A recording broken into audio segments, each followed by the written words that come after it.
Hi hello ನಮಸ್ಕಾರ. Welcome to unleash Kannada. ನಾನಿವತ್ತು ಯಾರ ಬಗ್ಗೆ ಮಾತಾಡ್ತೀನಿ ಅಂದರೆ, ನಿಮಗೆ ತುಂಬ ಕ್ರಿಕೆಟರ್ಸ್ ಇಷ್ಟ ಆಗ್ತಾರೆ, ಕೆಲವು ಆರ್ಡ್ರ್ ಇರುತ್ತೆ. ನನಗೆ ತುಂಬ ಇಷ್ಟ ಆಗಿರೋ ಕ್ರಿಕೆಟರ್ಸ್ ಅಂದರೆ ಸಚಿನ್ ತೆಂಡೂಲ್ಕರ್, ರಾಹುಲ್ ದ್ರಾವಿಡ್, ಮಹೇಂದ್ರ ಸಿಂಗ್ ಧೋನಿ ಮತ್ತು ವಿರಾಟ್ ಕೊಹ್ಲಿ. ಇವತ್ತು ನಾನು ವಿರಾಟ್ ಕೊಹ್ಲಿ ಬಗ್ಗೆ ಮಾತಾಡ್ತೀನಿ. ಏನಕ್ಕೆ ವಿರಾಟ್ ಕೊಹ್ಲಿ ಬಗ್ಗೆ ಮಾತಾಡ್ತೀನಿ ಅಂದರೆ, ಆಗಿನಿಂದ ಈಗಿನವರೆಗೂ ಅವ್ರು ಸ್ಟಾರ್ಟಿಂದ ಎಂಡ್ವರೆಗೂ ಅವರು ಎಕ್ಸೈಟ್ಮೆಂಟಲ್ಲೇ ಇರ್ತಾರೆ.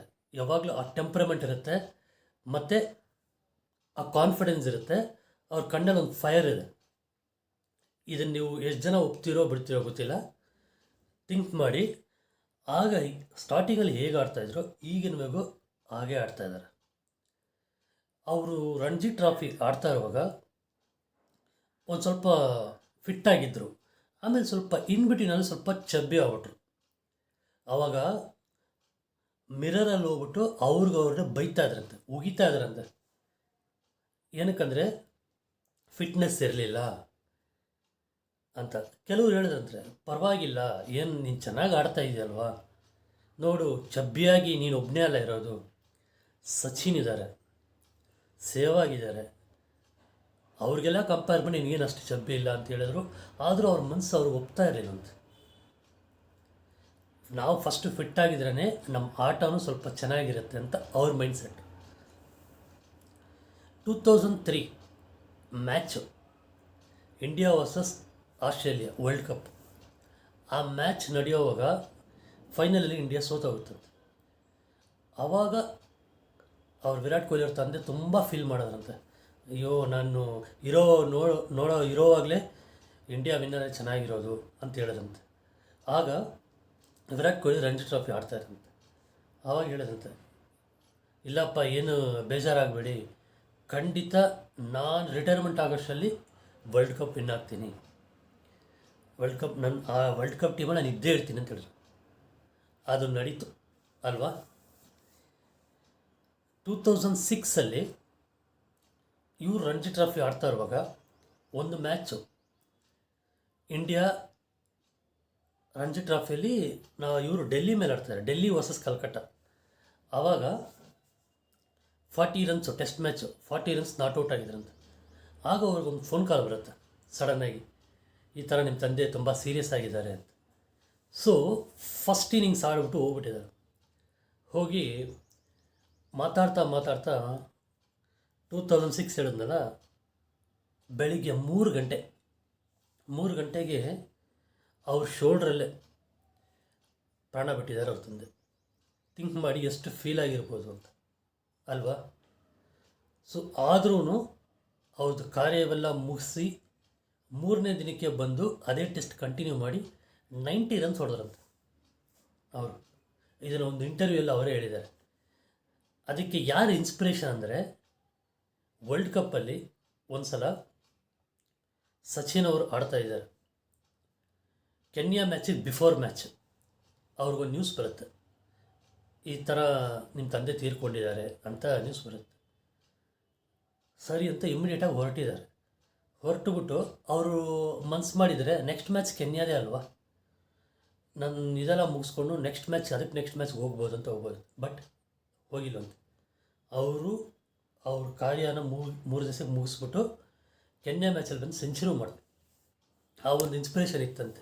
ಆವಾಗ ಅವ್ರ ಮೈಂಡಲ್ಲಿ ಬಂತಂತೆ, ನಮಗೆ ಮನೆಗಿಂತ ದೇಶ ದೊಡ್ಡದು ಅಂತ ಅವ್ರ ಮೈಂಡಲ್ಲಿ ಬಂತಂತೆ.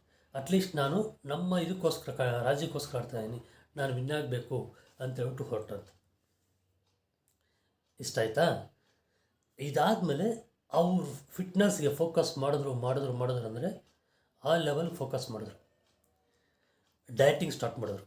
ಒಂದು ದಿವಸಕ್ಕೆ 2 ಸಲ ಜಿಮ್ಗೆ ಹೋಗ್ತಾಯಿದ್ರು. ಅವ್ರು ನಿಜ ಹೇಳ್ಬೇಕಂದ್ರೆ ಜಂಕ್ ಫುಡ್ ಲವರ್ ಅಂತ, ತುಂಬ ಜಂಕ್ ಫುಡ್ ತಿಂತಾಯಿದ್ದಂತೆ. ಅಂಥವರು ಯಾರೇ ಜಂಕ್ ಫುಡ್ ತಿಂದರು, ಎಲ್ಲೇ ಪಾರ್ಟಿಗಳಾದರೂ ಅವ್ರು ಕಂಟ್ರೋಲ್ ಮಾಡ್ಕೊಂಡಿದ್ರಂತೆ, ಅವಾಯ್ಡ್ ಮಾಡಿದ್ರು. ನೈಟಲ್ಲಿ ಅವ್ರು ಏನೋ ತಿನ್ನಬೇಕು ಅನಿಸಿದ್ರೆ ಮಲ್ಕೊಳ್ತಾರಲ್ಲ, ಆ ಬೆಡ್ಶೀಟ್ನ ಅಲ್ಲಲ್ಲಿ ಕಚ್ಚಿಡ್ಕೊಳ್ಳೋದು, ಇಲ್ಲ ಹೋಗ್ಬಾರ್ದು ಅಂತ ಅವ್ರಿಗೆ ಅವರೇ ಮೋಟಿವೇಶನ್ ತಗೊಂಡು ಇದ್ದರಂತೆ. ಇದನ್ನೇ ಒಂದು ಸಲ ರಾಬಿನ್ ಶರ್ಮಾ ಅಂತ ಇವರು ಹೇಳಿದ್ದಾರೆ. ಏನಂತ ಹೇಳಿದ್ದಾರೆ ಅಂದರೆ, ನಿಮಗೆ ಒಂದು ಬಯಕೆ ಇದ್ದರೆ ಯಾರ ಮಾತು ಕೇಳೋರಿಲ್ಲ.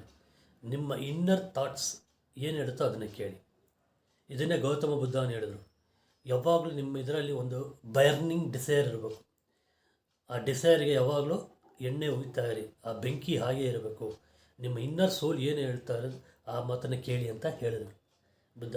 ಅದನ್ನೇ ಅವ್ರು ಫಾಲೋ ಮಾಡಿದ್ದಾರೆ. ನಂಬ್ತಿರೋ ಇಲ್ವೋ, ನಿಯರ್ ಅಬೌಟ್ 13 kg ಕಮ್ಮಿ ಮಾಡಿದಾರಂತ. ಎಷ್ಟೋ 6 monthsಲ್ಲಿ 13 kg ಕಮ್ಮಿ ಮಾಡಿದ್ದಾರೆ.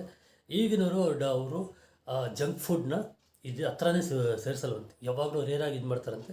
ಮದುವೆ ಆದಮೇಲೆ ಈಗಲೂ ಫಿಟ್ನೆಸ್ ಫ್ರೀಕ್ ಅಂತಲೇ ಹೇಳ್ತಾರೆ. ಅದಕ್ಕೆ ಅವರು ಈಗಲೂ ಥಿಂಕ್ ಮಾಡಿ, ಅವ್ರ ವೆಯ್ಟ್ ಅಷ್ಟಿಲ್ಲ, ಬಟ್ ಅವರಿಗೆ arm strength, shoulder strength, power ಚೆನ್ನಾಗಿದೆ. ಅದನ್ನೇ ಆಮೇಲೆ ಸಚಿನ್ ಥರ ಅವರು, ಧೋನಿ ಥರ ಅವರು ಅಂತ ಹೇಳ್ತಾರೆ. ಅವ್ರು ಏನು ಹೇಳಿದ್ರೆ, ನಾನು ಯಾರಿಗೂ ಕಂಪೇರ್ ಮಾಡ, ನನಗೆ ನಾನೇ ಕಂಪೇರ್ ಮಾಡ್ಕೊಳ್ತೀನಿ. ಓಕೆ, ಲಾಸ್ಟ್ ಮ್ಯಾಚ್ ಈ ಥರ ಆಡಿದ್ವಿ, ನೆಕ್ಸ್ಟ್ ಮ್ಯಾಚ್ ಇದಕ್ಕಿಂತ ಚೆನ್ನಾಗಿ ಆಡಬೇಕು. ಅವರೇ ಕಂಪ್ಯಾರಿಸನ್ ಅಂತ. ಅವ್ರು ಯಾರು ಕಂಪೇರ್ ಮಾಡೋದು? ಒಂಥರ ಒಳ್ಳೆ ಥಾಟು ಅಲ್ವಾ? ಅವರೇ ಕಂಪೇರ್ ಮಾಡಿಕೊಂಡು ಇಂಪ್ರೂವ್ ಆಗೋದು ಒಳ್ಳೆ ಥಾಟು. ಯಾರಿಗಾದ್ರೂ ಆಗಲಿ, ನಮಗೆ ಆಗಲಿ ಸರಿ, ನಿಮಗಾದ್ರೂ ಸರಿ, ಅದು ಒಳ್ಳೆ ಥಾಟು ಅಲ್ವಾ? ಇದಾದಮೇಲೆ ವರ್ಲ್ಡ್ ಕಪ್ ಧೋನಿ ಕ್ಯಾಪ್ಟನ್ಸಿಯಲ್ಲಿ ವಿನ್ ಆಗ್ತಾರೆ. ಆ ಟೀಮಲ್ಲಿ ಅವರು ಇರ್ತಾರೆ. ಬಟ್ ಅವ್ರ ತಂದೆ ಇಲ್ಲ. ಬಟ್ ಅವ್ರ ತಂದೆ ನೋಡ್ತಾ ಇದ್ದಾರೆ ಅಂತ ಅವ್ರಿಗೊಂದು ಫೀಲಿಂಗ್. ನಿಮಗೊಂದು ಗೊತ್ತಾ, ಅವ್ರ ಜರ್ಸಿ ನಂಬರ್ 18 ಏನಕ್ಕೆ ಹಾಕ್ತಾರೆ ಅಂತ? 2006 ಮಾರ್ನಿಂಗ್ 3 o'clock ಅವ್ರ ತಂದೆ ಸತ್ರಲ್ಲ, ಅದು December 18th.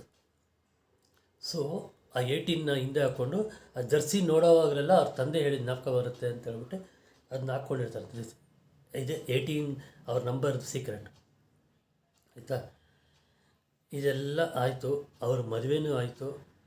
ಆಮೇಲೆ ಒಂದು ಸಲ ಮ್ಯಾಚ್ ನಡೀತಾ ಇರುತ್ತಂತೆ, ಟೆಸ್ಟ್ ಮ್ಯಾಚ್, ಧೋನಿ ಕ್ಯಾಪ್ಟನ್ಸಿಯಲ್ಲಿ ಟೆಸ್ಟ್ ಮ್ಯಾಚ್ ನಡೀತಾ ಇರುವಾಗ ಯಾವ ಲೆವೆಲ್ಗಂದರೆ ಡ್ರಾ ಆದರೆ ಸಾಕಪ್ಪ ಅಂತಿದ್ದರಂತೆ.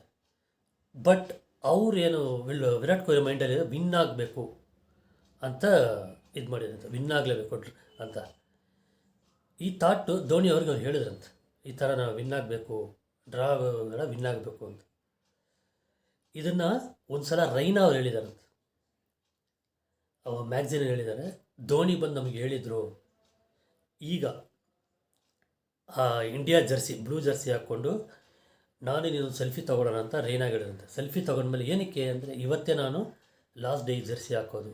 ಏನಕ್ಕೆ ಅಂತ ಕೇಳಿದ್ರೆ, ಇಲ್ಲ, ನಾನು ವಿರಾಟ್ ಕೊಹ್ಲಿ ಹತ್ರ ಒಂದು ಸಲ ಮಾತಾಡಿದೆ, ಅವರು ವಿನ್ನಿಗೆ ಆಡ್ತಾರೆ, ಡ್ರಾಗ್ ಆಡಲ್ಲ. ಆ ಥಾಟ್ಸ್ ಆ ಥರನೇ ಇರಬೇಕು. ಇವಾಗ ನನಗೊಂದು ಸ್ಯಾಟಿಸ್ಫೈ ಇದೆ, ನಾನಾದರೂ ಒಂದು ಒಳ್ಳೆ ಕ್ಯಾಪ್ಟನ್ ಸಿಗ್ತಾನೆ ಇಂಡಿಯಾಗೆ ಅಂತ ಒಂದು ಸ್ಯಾಟಿಸ್ಫ್ಯಾಕ್ಷನ್ ಇದೆ ಅಂತ ಹೇಳಿದ್ರು.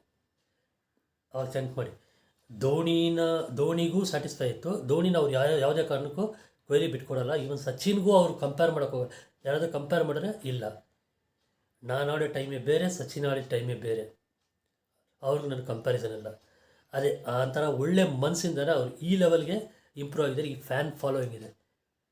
ಈಗ ಇನ್ಸ್ಟಾಗ್ರಾಮಲ್ಲಿ ಒಂದು ಪೋಸ್ಟ್ ಹಾಕಿದ್ರೆ 7.5 crores ಅಂತವ್ರು. ಥಿಂಕ್ ಮಾಡಿ, ಅವ್ರ ಇಂಪ್ರೂವ್ಮೆಂಟ್ ನೋಡಿ, ವೇರಿಯೇಷನು ಇಂಪ್ರೂವ್ಮೆಂಟ್ ಹೇಗಿದೆ ನೋಡಿ. ಆಮೇಲೆ ಯಾವಾಗಲೂ ಇಂಡಿಯಾ ಇಂಗ್ಲೆಂಡ್ ಮ್ಯಾಚ್ ಆದಾಗ ಎಲ್ಲರ ಬಾಲು ಚೆನ್ನಾಗಿ ಆಡಿರುತ್ತೆ, ಆ್ಯಂಡರ್ಸನ್ ಬಾಲ್ ಬಿಟ್ಟು.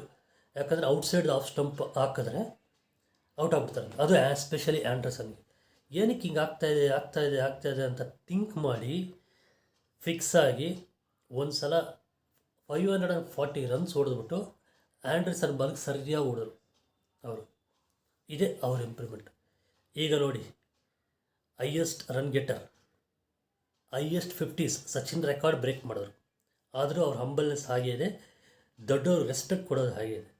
ಆ ಎಕ್ಸೈಟ್ಮೆಂಟು, ಕಣ್ಣಲ್ಲಿ ಆ ಫೈರು, ಅದರಿಂದನೇ ಇದುವರೆಗೂ ಅವರಿದ್ದಾರೆ. ಅವ್ರ ಬಗ್ಗೆ ಸಾಕಷ್ಟು ಯಾರು ಏನಾದ್ರು ಹೇಳ್ಬೋದು. ನಾನು ತಿಳ್ಕೊಳ್ಳೋದು ಅವ್ರು ಹಾಗೆ. ಅವರು ಧೋನಿ ಥರ ಕಾಮಾಗಿ ಆಡೋಕ್ಕಾಗಲ್ಲ, ಆಡಬಾರ್ದು. ಯಾಕಂದರೆ ಇವ್ರ ಕ್ಯಾರೆಕ್ಟ್ರೇ ಬೇರೆ. ಅವ್ರು ಈ ಥರ ಆಡಿದ್ರೇ ಕೊಹ್ಲಿ, ಕರೆಕ್ಟಾ? ಈ ಕೊಹ್ಲಿ ಅವ್ರ ಸ್ಟೋರಿ ಇಲ್ಲಿ ಈ ವಿಡಿಯೋ ನೋಡ್ತಾ ಇರೋರು, ಇಲ್ಲ ಹೋಗ್ತಾ ಕೇಳ್ತಾ ಇರೋರು, ಅವ್ರ ಲೈಫಲ್ಲಿ ಏನಾದರೂ ಒಂದು ಚೇಂಜಸ್ ಬಂದರೆ ನನಗೂ ಒಂದು ಸಮಾಧಾನ ಆಗುತ್ತೆ, ಬರುತ್ತೆ ಅಂತ ನಾನು ನಂಬಿದ್ದೀನಿ. ಐ ಥಿಂಕ್ ನೀವು ಅದನ್ನೇ ತಿಳ್ಕೊಂಡಿರಿ ಅಂತ ನಾನು ನಂಬ್ತೀನಿ. ಇಷ್ಟು ಹೇಳಿ ನನ್ನ ಈ ಸ್ಟೋರಿನ ಮುಗಿಸ್ತೀನಿ. ನೆಕ್ಸ್ಟ್ ಇನ್ನೊಬ್ಬ ಸ್ಟೋರಿ ನಿಮಗೆ ಹೇಳ್ತೀನಿ. Thank you guys. Bye bye. Bye bye all.